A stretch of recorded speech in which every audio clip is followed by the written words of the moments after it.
Welcome to time to ten news. Deputy mayor Diamond Babu తక్షణమే క్షమాపణ చెప్పాలి. TDP corporator Varaprasad deputy mayor Diamond Babu వ్యవహారం సరిగా లేదు. ఐఏఎస్ అధికారిని కూడా ఏకవచనంతో మాట్లాడుతున్నారు. అగౌరవంతో ఉద్యోగులను వేధిస్తున్నారు. కౌన్సిల్ సమావేశం ఉద్యోగులు లేకుండా నిర్వహించడం సరికాదు. ఉద్యోగులకు డిప్యూటీ మేయర్ డైమండ్ బాబు క్షమాపణ చెప్పాలి. ఉద్యోగులను వ్యక్తిగతంగా దూషించే హక్కు డిప్యూటీ మేయర్కు లేదు. కమిషనర్కు డిప్యూటీ మేయర్ బహిరంగ క్షమాపణ చెప్పాలని అన్నారు. దీన్ని ఒక బ్లాక్ డేగా పరిగణించాలి. ఎందుకంటే ప్రజాస్వామ్యంలో ప్రజాప్రతినిధులు, పబ్లిక్ సర్వెంట్స్ అంటే అధికారులు కూడా ఇద్దరు సమానమైన భాగాలతో ప్రజలకు సేవ చేస్తూ ఉంటారు. అట్లాంటి ప్రజాస్వామ్యంలో ఈ రోజున డిప్యూటీ మేయర్ బాల వజ్రబాబు అంటే డైమండ్ బాబు అంటూ ఉంటారు.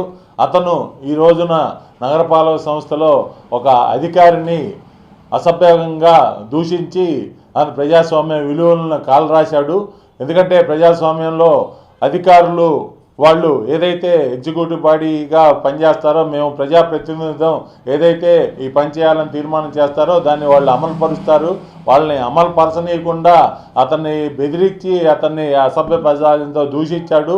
దానికి సమాధానంగా కమిషనర్ గారు ఏదైనా అధికారిని అంటే నన్ను అన్నట్టే, ఏదైనా మీరు అడిగితే నన్ను అడగండి, అంతేగాని అధికారులను దూషించవద్దు అన్నా కూడా కమిషనర్ గారితో కూడా అదే విధమైన ఘాటుగా అసభ్య పదాలతో అదే మాటను పదే పదే వాడి వారిని కూడా కించపరిచారు. వారు కమిషనర్ గారు కూడా దీనికి మనస్తాపం చెంది వారు మేయర్ గారు ఒక సభ మర్యాదను కాపాడాల్సిన బాధ్యత మీరుండి కాబట్టి మీరు మర్యాదను కాపాడండి అన్నా కూడా ఆయన చోద్యం చూస్తూ ఉంటే కమిషనర్ గారు మేము అధికారులు ఈ సమావేశాన్ని బాయ్కాట్ చేసి వెళ్ళిపోతున్నాం అని చెప్పి బాయ్కాట్ చేయడం జరిగింది. ఈ సందర్భంగా మేము ఒకటే చెబుతున్నాం, మేయర్ గారు కానీ డిప్యూటీ మేయర్ కానీ వాళ్ళు అధికారం కోల్పోయింది. వాళ్ళ అధికారంలో ఉన్నప్పుడు అధికారులని ఎట్లా అసభ్య పదాలను కించపరుస్తూ వాళ్ళని బెదిరిస్తూ పనులు చేసుకున్నారు. ఇప్పుడు అధికారం కోల్పోయాక కూడా ఫ్రస్ట్రేషన్తో ఇంకా అధికారంలో ఉన్నట్టు భావిస్తూ అధికారులను ఆ విధంగా దూషిస్తున్నారు. అది పద్ధతి కాదు అని మేము హెచ్చరిస్తా ఉన్నాం. ప్రజాస్వామ్యంలో మీరు అధికారులకు గౌరవం ఇవ్వాలా, అధికారుల నుంచి మీరు గౌరవం తీసుకోవాలా. ఏదైనా పని ఉంటే కౌన్సిల్ ద్వారా చేయించుకోవాలి మనం.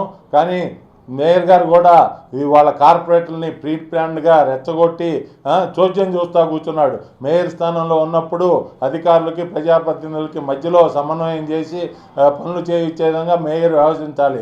కానీ వైసీపీ పార్టీ ప్రతినిధిలాగా కార్పొరేటర్లాగా ఒక మేయర్గా కాకుండా తర్వాత సమావేశం జరిగిన తర్వాత కూడా అందరు ధర్నా చేస్తుంటే కనీసం వాళ్ళ దగ్గరికి పోయి అధికారులతో మాట్లాడిన పాపాన్ని బాలేదు. వాళ్ళే వస్తారులే, వాళ్ళు లేకపోతే మేము కౌన్సిల్ సమావేశం ఏర్పాటు మళ్ళీ కంటిన్యూ చేస్తామని కంటిన్యూ చేశాడు.